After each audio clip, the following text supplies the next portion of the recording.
খেজুর গুড়ের সেই ঘ্রাণটা কি ছোট্টবেলার কথা মনে করায়? যদি মনে পড়ে থাকে তাহলে আজই বানান সেই পুরনো দিনের মতো মিষ্টি পায়েস, যা ছোট্টবেলার স্মৃতি ফিরিয়ে আনবে। তাহলে চলুন দেখা যাক এই সুন্দর মিষ্টি রোদে বসে মিষ্টি পায়েস খেতে কেমন লাগে বলেন তো দেখি। সেটা যদি হয় প্রিয়জনের সাথে, তাহলে তার কথাই নেই। এই মিষ্টি রোদ আর মিষ্টি পায়েস জাস্ট ওয়াও, অসাধারণ। মনে পড়ে সেই দিদার বাড়ি দাদার বাড়ি ছোট্টবেলার কথা, উঠোনে বসে খাওয়ার কথা। তাহলে চলেন আজ দেখা যাক সেই পায়েসটার কথা। আমি প্রথমে হাঁড়িতে দুধ দিয়ে দিচ্ছি। আমি 1 লিটার দুধ দিয়ে দিয়েছি। আমি এটাকে জাল দিয়ে আগে ঘন করে নিয়েছিলাম। আমি 2 লিটার দুধকে 1 লিটার করে নিয়েছি। দুধটা গরম হওয়া পর্যন্ত আমরা অপেক্ষা করব। এই যে আমি বাকি দুধটুকু ঢেলে দিচ্ছি। ঢেলে আমরা অপেক্ষা করব যতক্ষণ না দুধটা গরম হয়ে যায়। আর এই ফাঁকে আমি চালটা ভালো করে ধুয়ে নিচ্ছি। এই চালের মিষ্টি গন্ধটা কিন্তু গোবিন্দভোগের ম্যাজিক। আমি পুরো চালটা দিয়ে দিব এখানে। চালটা দিয়ে আমরা সে পর্যন্ত অপেক্ষা করব যতক্ষণ না চালটা সিদ্ধ হয়ে ফুটে যায়। আর এই চালটা দেওয়া হয়ে গেলে তার মধ্যে আমি দিয়ে দিব এলাচি, দারচিনি আর তেজপাতা। আমি এলাচি, দারচিনি, তেজপাতা ভালোভাবে ধুয়ে নিয়েছি।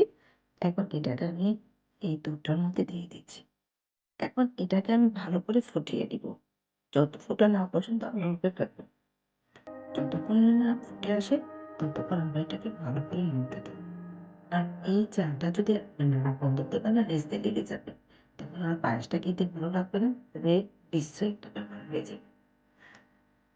আর অবশ্যই চালটাকে ভালো করে ফুটিয়ে নেবে। দুধ যখন আস্তে আস্তে হচ্ছে তখনই জানবে পায়েস ব্যাটারটার জন্য এটা পারফেক্ট হচ্ছে। খেয়াল রাখবেন, গুড় কখনো ফুটন্ত দুধে দিতে যাবে না, কারণ পায়েস ফেটে গেলে কিন্তু মজাটাই নষ্ট।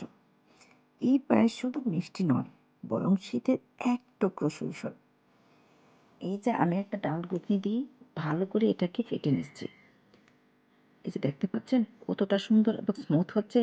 আর অবশ্যই এই ঘুটনি দিয়ে গোটাটা তখনই দিবেন যখন চালটা ভালো করে ফুটে যাবে, ভাতটা একবারে মিলে যাবে। তখনই এই ঘুটনি দিয়ে আপনার ভালো করে একটা ঘোঁটা দিয়ে নেবেন। তাহলে পায়েসটা একবার পারফেক্ট এবং কী যে দারুণ হয় খেতে, সেটা আপনার একবার না করলে বুঝতে পারবেন না। বাসায় বানিয়ে অবশ্যই খাবেন প্রিয়জনদের সাথে, তাহলে বুঝতে পারবেন যে এটা কতটা টেস্টি এবং মজার হয়।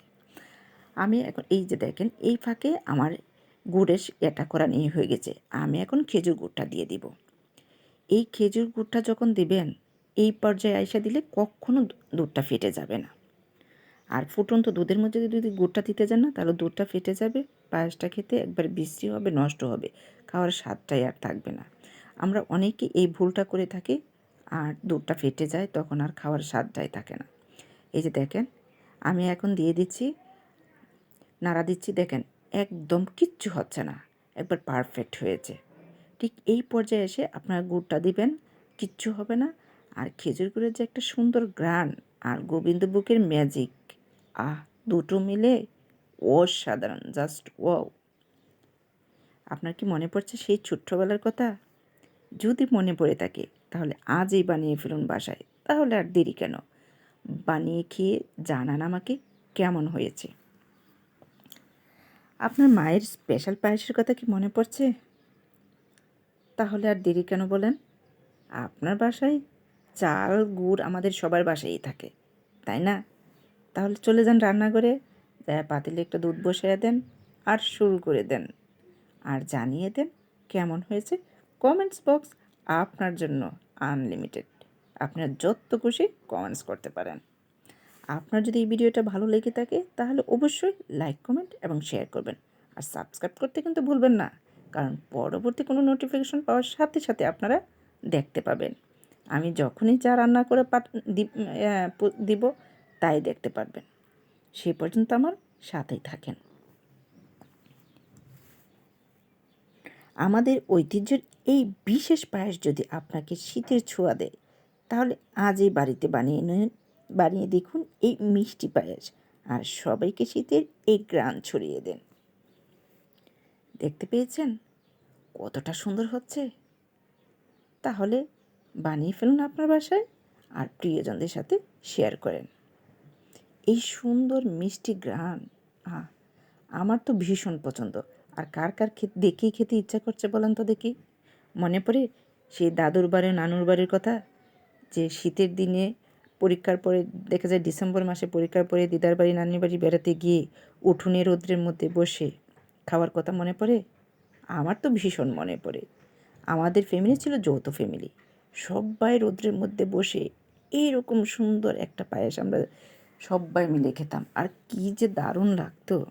এই যে দেখেন, ঠিক এই প্রসেসটা আমি ফলো করেছি। দেখেন, আমার বারান্দায় মিষ্টি রোদে বসে এই পায়েসটা কতটা সুন্দর লাগছে, রৌদ্রের ছায়াটায় মিষ্টি রোদ মিষ্টি পায়েস, এক অসাধারণ কম্বিনেশন। দারুণ লাগছে না? ঠিক এইভাবে আপনিও সেই শৈশবটা ফিল করতে পারেন আপনার বাসায়। ছোট্ট একটা বেলকনি আমাদের সবার বাসায়ই আছে, তাই না? তাহলে আর দেরি কেন? পায়েস বানিয়ে বারান্দায় বসে ভালোবাসার মানুষদের সাথে বসে একটু খেয়ে দেখেন না, সেই শৈশবে চলে যাবেন। আপনাদের সাথে দেখা হবে আবার পরবর্তী কোনো রেসিপি নিয়ে। ধন্যবাদ সবাইকে। আসসালামু আলাইকুম।